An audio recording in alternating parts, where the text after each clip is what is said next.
Assalamualaikum warahmatullahi wabarakatuh. Waalaikumsalam warahmatullahi wabarakatuh. Alhamdulillahi wahdah, sadaqa wa'dah, wa nasara abdah, wa a'azza jundah. Wassalatu wassalamu ala man la nabiyya ba'dah, wa ala alihi wa sahbihi wa mawalah. La hawla wa la quwwata illa billah, amma ba'du. Saudara-saudara kaum muslimin rahimakumullah, seperti kita maklum bahwa Allah Subhanahu wa ta'ala menciptakan manusia dan jin untuk melaksanakan ibadah kepadanya. Manusia yang ingkar terhadap perintah ini dinamakan dengan orang-orang kafir. Sedangkan jin yang mengingkari perintah ini dinamakan dengan setan atau syaitan dalam bahasa Qur'annya. Kemudian dalam perkembangannya, jin-jin yang kafir yang dinamakan setan ini bersekongkol dan menjadi bala tentaranya iblis untuk menggelincirkan manusia dengan berbagai macam cara dan jalan dari hal-hal yang diridhoi oleh Allah Subhanahu wa ta'ala. Adapun yang namanya iblis, pada hakikatnya cuma satu saja, yaitu yang ingkar kepada perintah Allah untuk sujud kepada Nabi Adam alaihi salam. Iblis inilah kemudian yang menjadi sesepuh, raja, biang atau dedengkotnya para setan. Seluruhnya akan tunduk kepada komando iblis, akan taat dan setia kepada perintah iblis untuk mencari teman yang sebanyak-banyaknya guna menemani mereka di neraka nanti. Maka mereka pun melakukan satu proklamasi yang bisa kita baca dalam surah Al-A'raf ayat 16 dan 17, di mana iblis dengan tegas menyatakan, qala fabima aghwaytani la aq'udanna lahum siratakal mustaqim. Wahai Allah, kata iblis, dari sebab engkau telah menghukum saya, dari sebab engkau telah mengusir saya dari surga, maka saya berjanji akan menipu, akan menggelincirkan mereka, Adam dan keturunannya, dari jalanmu yang lurus. Apa jalan yang lurus? Tidak lain Islam ini. Dengan segala cara dan jalan, iblis dan bala tentaranya akan berusaha menggelincirkan manusia dari jalan yang lurus. Caranya bagaimana? Ayat ke-17 menjawab, "Tsumma la'atiyannahum min ba'di aydihim." Akan kami datangi mereka, akan kami goda mereka dari arah sebelah depan. Kalau cara itu tidak kena, wa min khalfihim, kami goda mereka dari sebelah belakang. Andai kata cara itu pun tidak mempan, wa an aymanihim, dari arah sebelah kanan. Kalaupun itu gagal, wa an syama'ilihim, kami akan datang dari arah sebelah kiri. Pendeknya dari 4 penjuru angin, iblis dan seluruh bala tentaranya yang bernama setan belum akan puas sebelum kita tergelincir dari jalan yang lurus yang diridhoi oleh Allah Subhanahu wa ta'ala.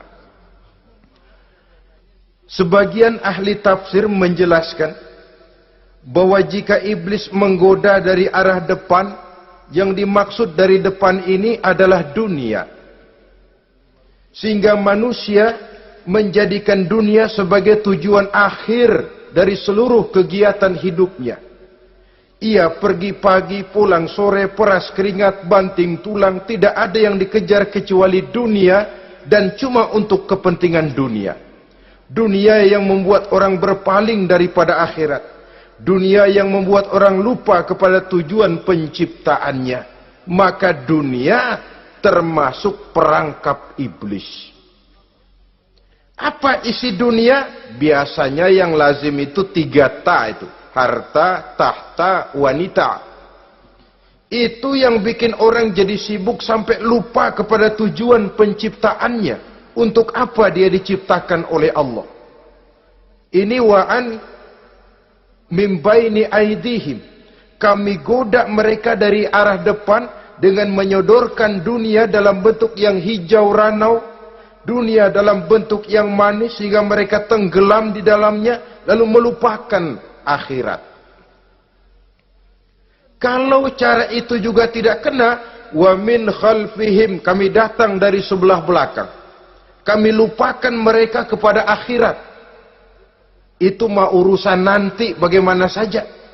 Yang penting yang kita hadapi sekarang apa? Dunia, akhirat kita belum tahu dan bahkan belum tentu ada. Yang sudah pasti saja kita garap. Melupakan akhirat. Wa an aimanihim, yang dimaksud dari arah sebelah kanan, iblis dan setan selalu menghalang-halangi manusia untuk berbuat kebaikan. Karena kanan adalah lambang kebajikan. Sedangkan an syama'ilihim, kiri adalah lambang kejahatan. Dicegahnya kita berbuat kebajikan dan dibisikannya kita untuk selalu melakukan kejahatan dan kemunkaran.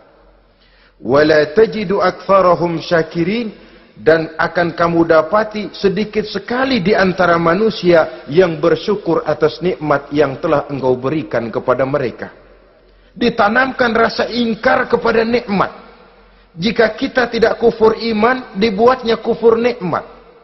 Mengeluh padahal hidup sudah serba cukup, merasa masih sangat kurang padahal orang lain sudah titik air liurnya melihat keadaan kita. Sedikit sekali di antara mereka yang pandai bersyukur kepada nikmat yang telah engkau berikan itu, ya Allah. Jadi untuk ingkar nikmat, bisikan selalu datang dari iblis. Coba lihat itu, temanmu yang tidak pernah sholat, rezekinya lancar, kamu berhenti saja sholat. Yang tidak pernah ke masjid, pangkatnya naik terus, udah berhenti aja ke masjid. Atau setidak-tidaknya mengeluh dalam hati, Tuhan kayaknya tidak adil, kenapa saya rajin sholat kok rezeki seret bener. Padahal pada dasarnya kalau kita mau berpikir dalam bentuk yang paling mendasar, Allah selalu memberikan yang terbaik untuk kita. Jika begini keadaan kita, inilah yang terbaik buat kita menurut pertimbangan Allah. Jika kita menuntut lebih lagi, mungkin dengan keadaan yang lebih itu kita bisa tergelincir. Dan Allah lebih tahu itu. Sebagai pencipta manusia, Allah lebih tahu tentang kemungkinan-kemungkinan yang bisa didapat dan dicapai oleh manusia. Bahasa ringannya, rezeki lu segini aja deh, lu jadi rajin sholat. Kalau rezeki lu melebihan, jadi orang kaya dikit, nanti ngelihat masjid minggir. Allah selalu memberikan yang terbaik kepada kita. Saudara-saudara kaum muslimin, adapun iblis dan setan sudah menyadari betul bahwa iblis dan setan tempatnya di akhirat nanti jelas neraka. Itu mereka sudah sadari betul. Maka yang mereka kepengen sekarang, bagaimana mencari teman sebanyak-banyaknya untuk menemani mereka di neraka nanti. Nah inilah yang menyebabkan mereka berjibaku betul. Bahkan ada satu riwayat itu, ada waktu-waktu tertentu di mana para setan ini laporan kepada iblis. Kalau ada yang laporan gagal, bukan main marahnya si iblis ini selaku komandan. Kata setan, Pak, saya gagal menggoda si fulan karena imannya kuat. Goblok kamu. Dengan apa kamu goda dia? Dengan kedudukan.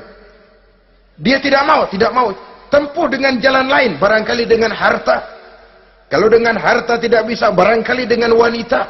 Kalau dengan wanita tidak bisa, tempuh segala macam cara. Dan mereka yang laporannya enak, artinya berhasil menggoda banyak orang-orang beriman, itu konditenya naik. Bahkan mendapat semacam piagam penghargaan sebagai kadar militan daripada iblis. Nah, mereka berusaha dengan segala macam cara mengumpulkan teman sebanyak-banyaknya. Kalau mereka sendiri sudah tahu pasti, sadar nasib saya di akhirat nanti pasti masuk neraka, diazab dan disiksa oleh Allah. Cuma saya begini ini lantaran ulahnya Nabi Adam dulu. Maka anak-anak cucu Nabi Adam harus menjadi teman-teman saya sebanyak-banyaknya guna menemani saya di dalam neraka. Oleh karena itu, pada kesempatan pertemuan saat ini, kita akan membicarakan siapa sih teman-teman setan itu.